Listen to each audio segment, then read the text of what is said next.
Hey guys, this is B. Scott Brandon, your trusted realtor, and I am coming to you live for your own personal virtual walkthrough. Come on inside and join me, and let's get started. At the end, I want you to guess. So as we're walking through, I want you to guess down in the comments below where you think we are and what part of DC you think we're in. But this is a 4-bedroom, 2-bath with tons of backyard space. But what I want to do is I don't want to talk to you as if you're just, social media folks, because you all are my people. So we're going to keep it real, and I'm going to walk through this open house or walk through this property with you as if you're my client. And I'm going to use my carpentry skills and all of my experience on the many home inspections that I've been to show you some of the things that I'll point out to my clients that I want you to be mindful of when you walk through a property. Let's check it out. You see we have here the home was built originally in 1936. So we're looking at about 1,750 square feet. The previous property was owned by someone local here in the neighborhood and the community. It was purchased by an investor, and the investor came in and did some renovations. As you can see, the paintwork and the aesthetics overall are nice on the property. The original list price for this home is $515,000 in an area that probably may or may not support that. There's actually been a price reduction. It's been on the market for 64 days. I'll tell you at the end of this how much it's been reduced by, but tell me, go ahead and leave down in the comments how much you think the property is worth. Let's keep walking. Living room has an active wood fireplace that you can use. You're greeted to the left of the entrance with this kitchen area. Both kitchen and dining room are one and the same. The things that I'm going to be looking for as my clients are going to be looking along things like the baseboard and the trim. What is the insulation and what does this trim look like? Is that consistent across the board? Is there cracking in the material that's being used?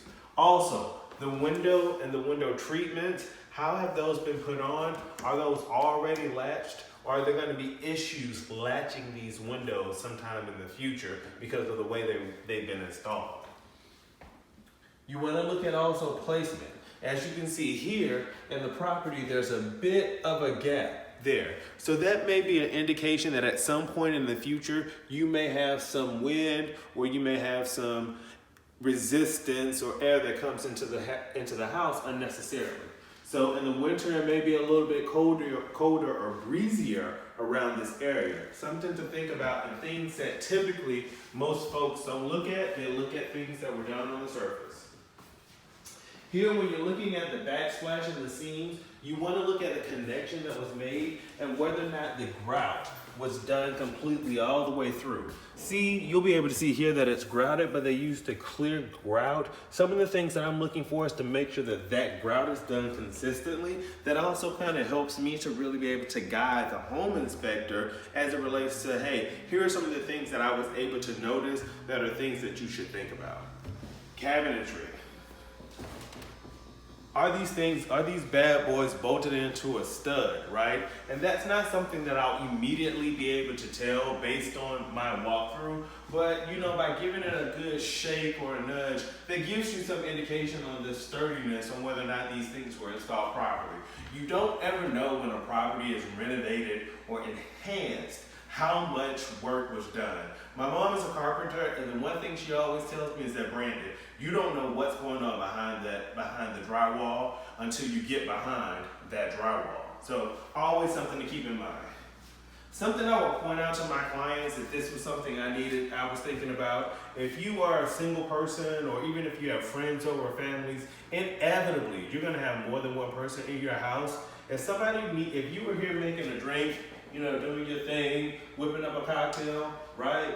And someone needed to come by and get to the refrigerator, there's not a whole lot of opportunity.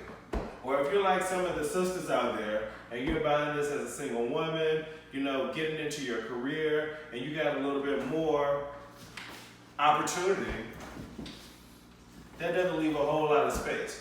So those are the type of things that I point out, even from a kitchen standpoint, to take into mind and consideration. Also, one thing to think about, double sinks. There are not a lot of homes or properties that, at least that I go to, where renovations are done or enhancements are done where they take into consideration a double sink. One of my personal favorites, I like it. I'm not really a personal fan of having a dishwasher so close to the door, but it's a personal preference, right?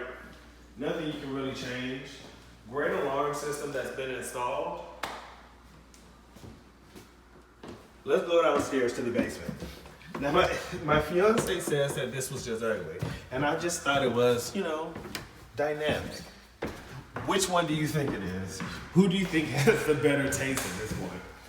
We get down to the basement, and the basement, one of the things that you want to take adherence to is railings. Whether or not the railings are secure, or whether there's any shaking and there's stability in the railings. That's important because if you have kids or you don't have kids, my thought process is you always want to do it for the kids.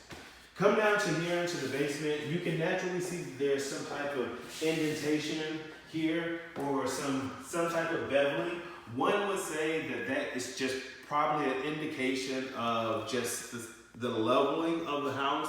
Remember, I said earlier that the home was built in 1936.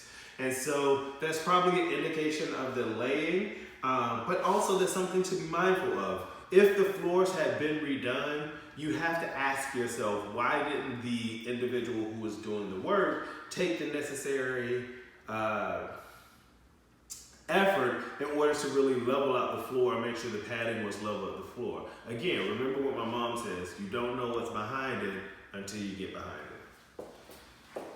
This area here is funky. I would just note to my client that there's no lighting in this area immediately, so you have to supply the lighting, and there's also no lamp or no outlet, and that's also something to be thoughtful of as you look here.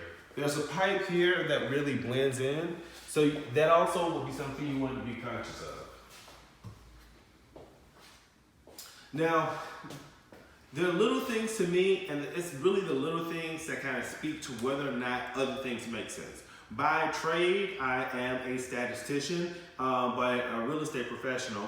So in my past life, I did statistics, and you look for, in statistics, you look for variations in anything in your data set. And one of the things that teaches you is that when you begin to see certain variations or deviations in the type of carpentry that's being done or the work, to me that's a red flag or potential aspect that I want to point out to my clients as we go through the property. So my job isn't to kill your dream, but my job is to make sure that your dream is as beautiful as you think it is, and that you don't have to turn around 6, 3, 12 months, 18 months from now and say, hey, we need to sell this property and get it off our hands because we have bigger issues, right? We want to avoid that at every possible cost. We won't be able to look at it here, but when it comes to electrical, I'm dangerous, right? I'm lightning, right? So I would look at the basic junction box and look at whether or not they've actually secured it. They've actually made sure that the junctions are separated in accordance with the code. I would look and make sure whether or not the ampage is correct as to whether or not things are wired correctly, right? So you don't want something that circuit box that is made for 60 watts or 60 amps and all of the wiring is for 120. That's definitely a dangerous situation, but typically that's not a situation that would occur, but those are the things you want to be conscious of, and it's always good to have some of that experience, right? I'm not an electrician, but I'm dangerous. Wood fireplace, one of the things that I would just look at that kind of would stand out to me is that these bricks were just painted over and laid on top of here. So I'm not quite sure what that is, but if it looks like a duck and it smells like a duck, then it probably is a duck, right? And that's just something I would be mindful of. Those are just kind of the aesthetic things we would look at. Here you have a side closet, and this looks like a water shut-off valve, right? And everything for the most part looks in order here. Nothing really kind of material. I never really like to see paint cans around in areas like this. Paint cans, even if they're sealed, produce fumes. You don't want those fumes necessarily rising up and mixing with anything unnecessarily. You also, for a good frame of reference, want to avoid putting those things in places like where your HVAC are, because your HVAC will suck in the air that's in the general area, and as a result, push that air out. So if you have things that are chemicals or paint cans near your HVAC unit and you're a homeowner now and you're watching this video, that's something you might want to be mindful of and think about. Here in the bathroom, we did do a quick look of here. You see that the space is tight. When I immediately saw it, or initially, I was like, oh, this rock reminds me of some like hotel bathrooms where they kind of squeeze these kind of nice spaces into these really odd corners. But hey, if you just have a visitor who's coming and you don't want them to stay a long time, that's what you want to look for. Big things you want to look for here are grouting. How is the grouting done and the depth of the grouting? Immediately, one of the things that I see here that concerns me is just that the grouting is not, this is, when they get ready to do this grouting, this is what they call mudding. And they just slap a whole bunch of grout on here and you just make sure you push it in to make sure the stuff gets inside of here.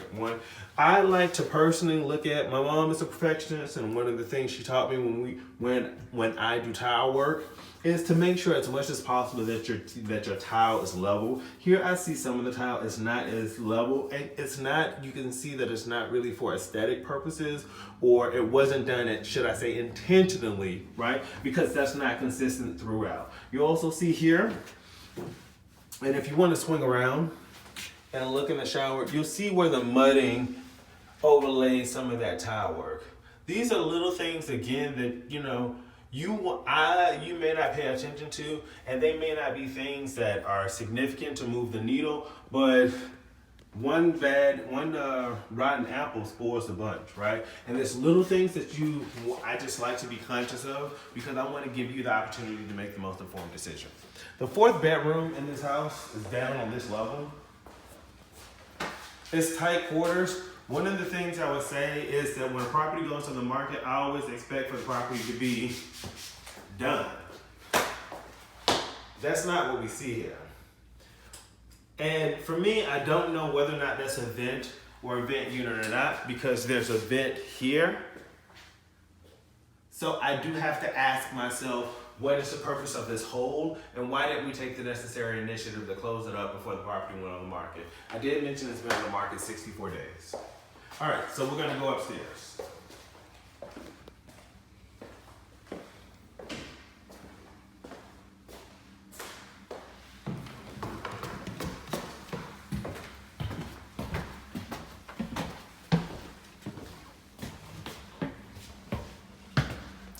So I can tell you, we cheated just a little bit because I've already walked through the property.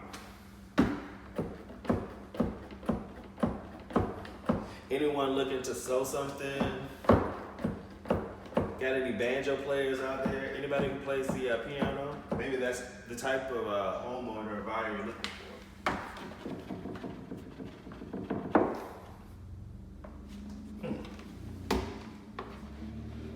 So I also want you to get into the seams here, right? The accuracy of those.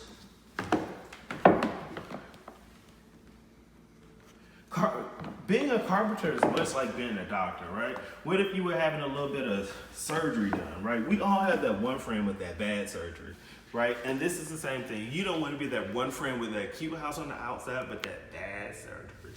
And those are the type of things that we want to pay attention to. Those are the type of things I want to be conscious of as your agent. Remember, do it for the kids. Can you see little Andy just toppling over right here? And you would hope that you're close to a hospital, otherwise. I can tell you, for all intents and purposes, the bedrooms here are all pretty much the same. They have a system, pretty much the same layout, but there are little things that we want to pay attention to here, right? Because these are blank slates, but you want to pay attention to the sockets. Uno, dos, y tres. Pero dos, See, look, this is not aligned evenly. And even so much so, there's just a little bit of paint here.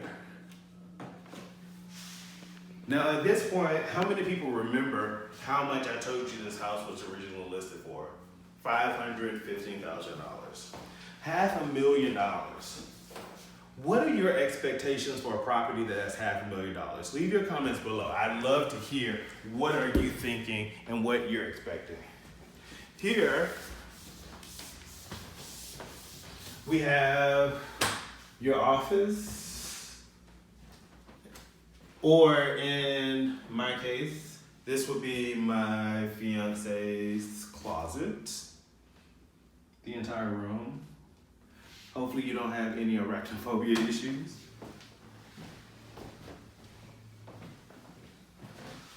This is this real funky chandelier here, but I want you to get into the base of the chandelier, which would be the very top.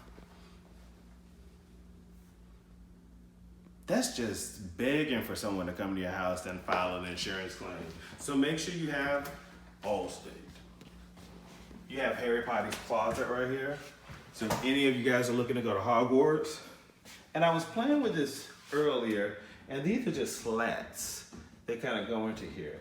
And my mind gets going because I am just that active imagination. I was just like, what if? Never mind. That's a whole nother podcast. This room has the most square footage out of all the rooms. One would then intimate that this is the master bedroom. However, one of the things I will point out to my client is that when you come home and you're in your master bedroom and you're relaxing, what do you want to hear? Because right here we're on a main street. So swing around here. Nice views, but these windows are not insulated. They're not double pane insulated. So what I would point out to my client, while beautiful home, one of the things you'll consider is your own personal peace of mind. Your house is not only an asset, it's not only something I want you to be able to use and to leverage, and that's gonna grow and appreciate for you. Not only appreciating in value, but appreciating in memories, which is really important, right? The people aspect of this. But it's also that peace of mind. When you leave work, when you are quarantined because of COVID-19, when you have intimate affairs, parties and gatherings, you want a certain level of peace of mind. And it's these little things that you need someone on your side, on your team, that's going to pay attention to these type of things. So remember, this would be my tour, or the type of tour I would give to my homeowner or to any other potential buyer. And if you are a seller on the other end, I guarantee you, I'm gonna have just as many opinions as it comes to your property, the things you need to do to enhance it. And one of the advantages of that is that my brokerage company, Coldwell Banker, actually has a Real Vitalize program.